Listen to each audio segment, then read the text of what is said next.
UConn is criminally underrated going into the next season. And I'll tell you why I love every second of it. You're Locked On UConn.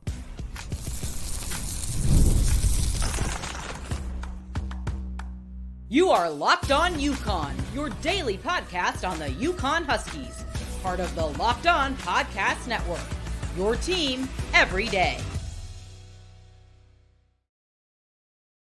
Thanks for making Locked On UConn your first listen every day. We are free and available wherever you get your podcasts and on YouTube as part of the Locked On Podcast Network, your team every day. A little housekeeping on my side. YouTube support continues to get even better. I think I'm 10 subscribers away from 2,500.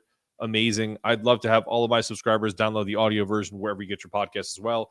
It's equally as important for helping the channel and Locked On UConn grow in general. So if you can do me two quick favors, first, click that little subscribe button if you haven't already, then head over to Apple, Spotify, or wherever you get your podcast and hit that follow button. This way, you'll never miss a moment of Locked On UConn. Can't tell you how much your support means to me. It's everything. And if you're tuning in from your car, once the show is over, please drop us a 5-star review. If you're listening at your house, drop us a 5-star review.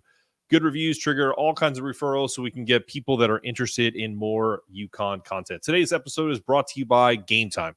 Download the Game Time app, create an account, and use the code LOCKEDONCollege for $20 off your first purchase. Terms apply. UConn is criminally underrated going into the 24-25 season, and I love it. I wasn't even going to talk about this today, and then I saw a tweet from Jeff Dillon. At Dylan with Life is his handle. So if you haven't heard of him, I personally have not. He's a lifelong UConn fan. I looked him up. He's got like a Substack that you can subscribe to. I already did.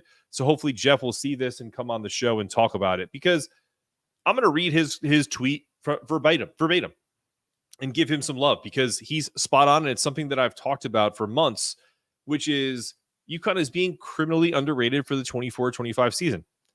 Imagine Duke at its height under Coach K, which is essentially what Dan Hurley has created. Back-to-back championships, similar to Coach K in 91-92. Coming off back-to-back national championships, you following with me, UConn 23-24. Sure, they lose some significant pieces, but hey, that's the price of winning championships. And I'm going to pause there. I don't know this to be true, but I would imagine in the third year of UConn, of Duke, going for a third straight national championship, they were likely ranked, if not number one, close to it going into the preseason 1993. Let's pause for a second. I wonder if I could find that really quick. And I'll use my trusty AI, which apparently is everywhere now, right?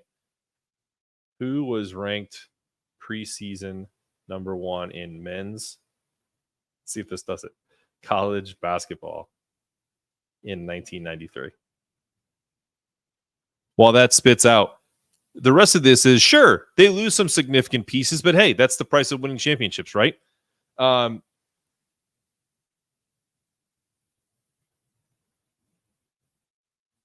they do return their on-floor leader, Hassan Diarra, two other key rotational pieces, floor leader in Alex Karaban, two rotation pieces with point guard and center.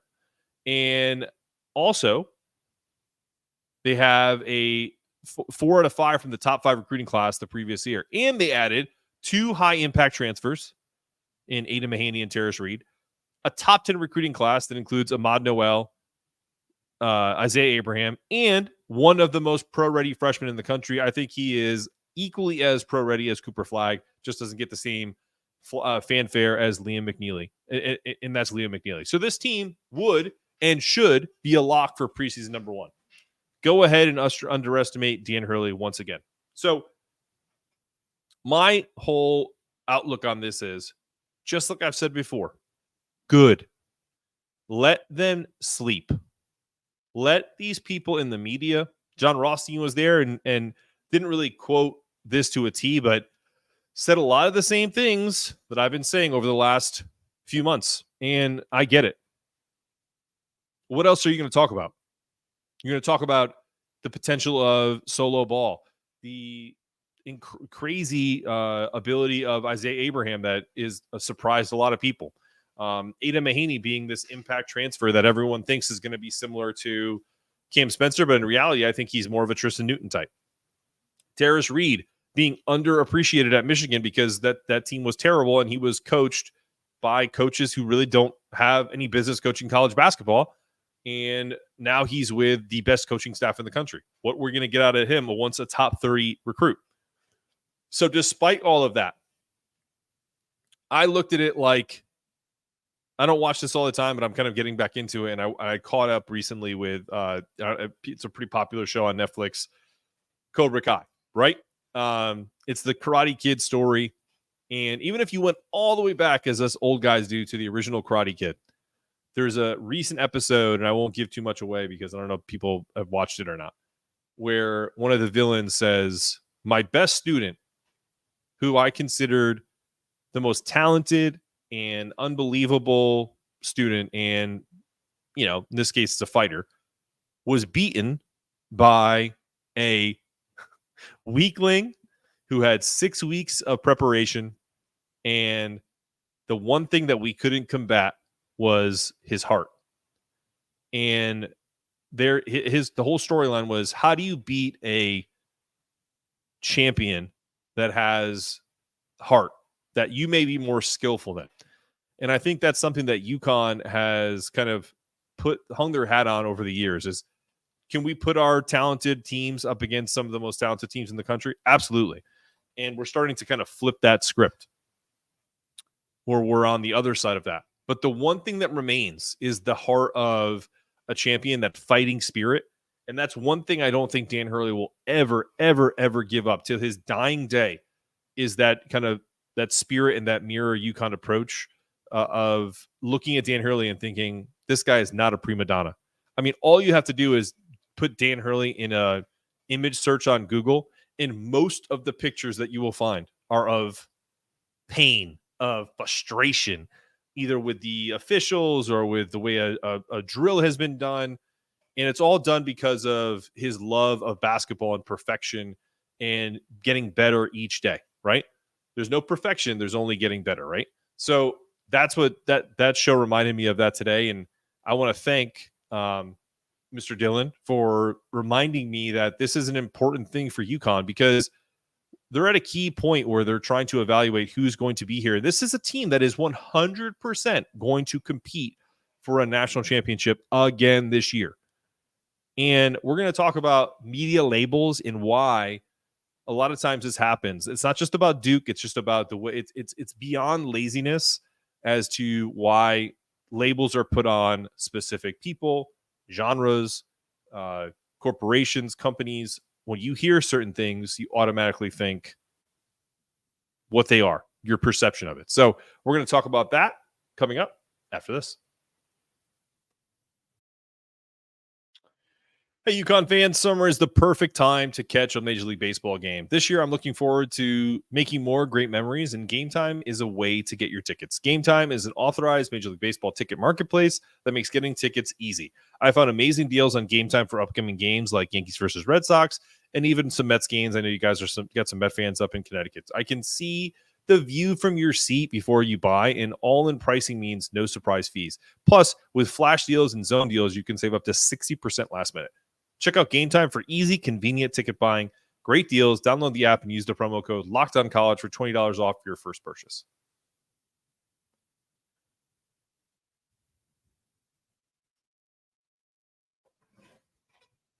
Okay, we're back on Locked On UConn for the second segment of our program. Just as an aside, Duke was preseason number 5 in 1993. They lost a ton of folks.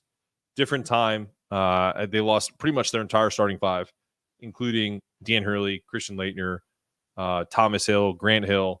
So deservedly so. They probably shouldn't even have been in the top 5. But again, talking about labels, they finished that season 24-8 and lost in the second round of the NCAA tournament to California. Boo-hoo. So sad. I don't think that's going to be the case with UConn this year. But I think it goes beyond this whole narrative of, man, the media just doesn't like Dan Hurley. I think the contrary to that. The media loves Dan Hurley. And I think the reason why they love him is because he's an old school guy, and he really loves college basketball in a way that is different than most coaches, because he's been through the wars. He's been an assistant coach. You know, he's been at a low level college. He's been at a low major, a high major. he hasn't just sat on the sidelines. And again, I keep doing this because people think I'm like a hater for different coaches, but like I won't even say the 4-letter word team's name. Let's just use North Carolina as an example. No disrespect to Hubert Davis, but Hubert Davis didn't have to struggle at UNC Asheville for 10 years or get a job at Clemson, another high major, and then parlay that into the North Carolina job. He sat with Roy Williams and had success as his assistant coach and was an NBA player in his own right. He had a lot of success personally, and I take nothing away from that. And I think someone like Kamani or Luke Murray could do something similar here with Dan Hurley. I don't like that personally. I think part of the reason why Dan Hurley is so successful is because he realizes when things aren't working. Like we all saw this when they had some talented teams, but they had no shooting. Really tough and rugged teams led by, Tyrese Martin and RJ Cole, guys that were coming off of the Kevin Ollie era. It just didn't click because they couldn't put the ball in the hole. Like, and also, we don't have to go down that road anymore. But I think part of that is what's led to what they have now and why it's so successful is because they're learning from your mistakes. If you only saw dominance, like with Roy Williams, like with Coach K in Shire, it's hard to then take a step back and go, well, this always worked for this coach. I've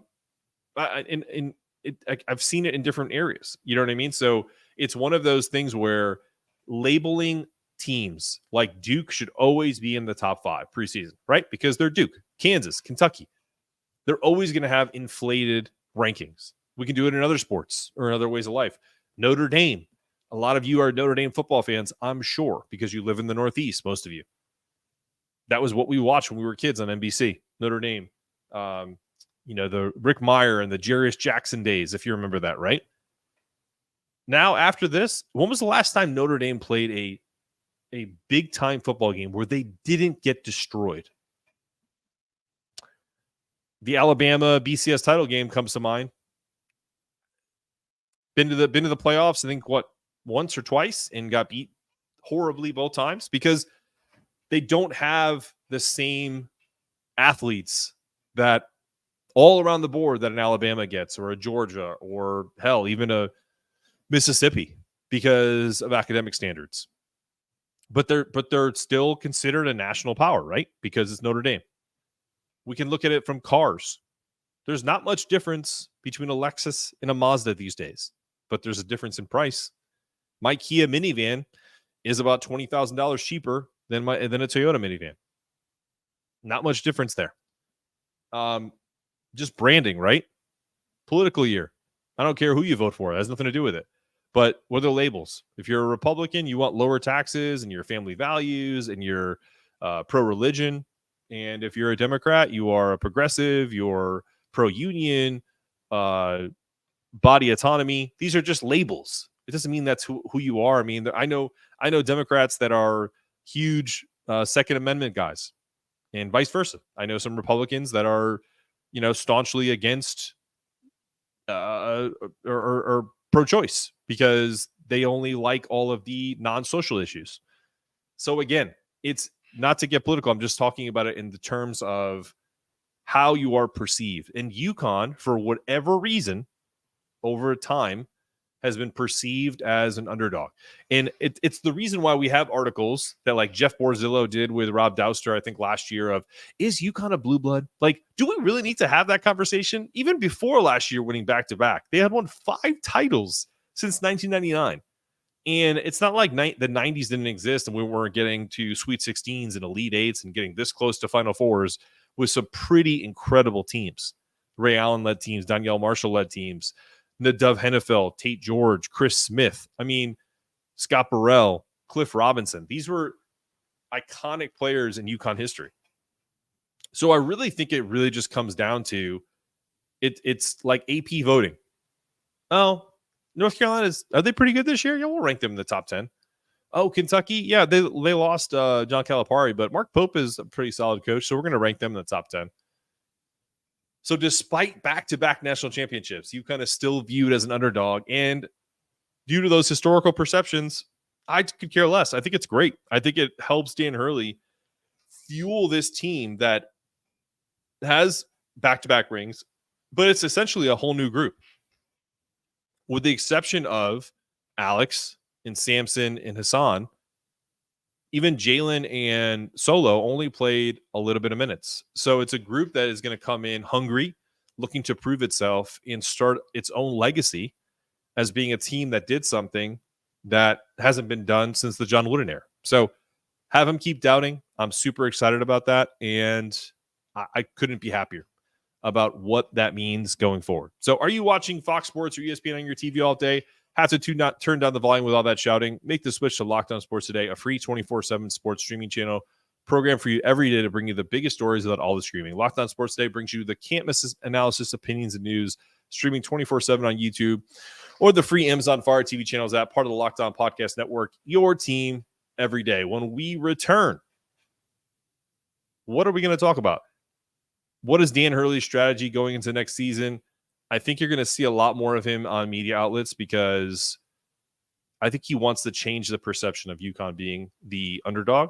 Talk about it privately, but externally, I think he wants all of the headlines. So we keep those coffers going with talented players. We'll talk about that coming up after this. And we're back on Locked On UConn, talking about UConn being underrated and pretty much, I feel like, a snubbed situation where they aren't even being talked about as the top team coming into next year. It's kind of like, well, there's Kansas and there's Duke with Cooper Flagg and Calipari and Arkansas. Mark Pope has brought in a bunch of people, or Houston with Kelvin Sampson. I mean, Kelvin Sampson won AP Coach of the Year last year. Team lost in the Sweet 16. Not surprising. So what does this all mean? I think for UConn, this kind of underestimation serves as both a challenge and an opportunity. The media's reluctance to fully acknowledge UConn's elite status means they enter the season to prove something, and there's added fuel to the fire. The situation kind of mirrors a lot of stories, but I look at it from Dan Hurley's perspective, which is he can leverage this underdog narrative to foster that kind of strong, resilient team mentality by embracing the lack of recognition privately. I think publicly, Hurley can motivate his players by talking about what's expected of them and what the perception would be going forward with that, and turning that disrespect into the ultimate respect, which is starting off by winning the Big East regular season and then turning that into the Big East tournament title, eventually a national championship. So I look at it like from a real world perspective, not basketball. Like, think of it from, where's your favorite restaurant in Connecticut, or for me in North Carolina, right? It's a hardworking restaurant. It's not like a fancy place, but publicly the chef kind of showcases the culinary skills by, people take pictures, encouraging people to take pictures of whether it's like a burger place or just any kind of dining facility where people are like, "Ooh, this is pretty. I'm gonna take a picture of it and put it on my Instagram," right? And that constantly reminds the world of how pretty and beautiful the presentation is, and everyone should go check this place out.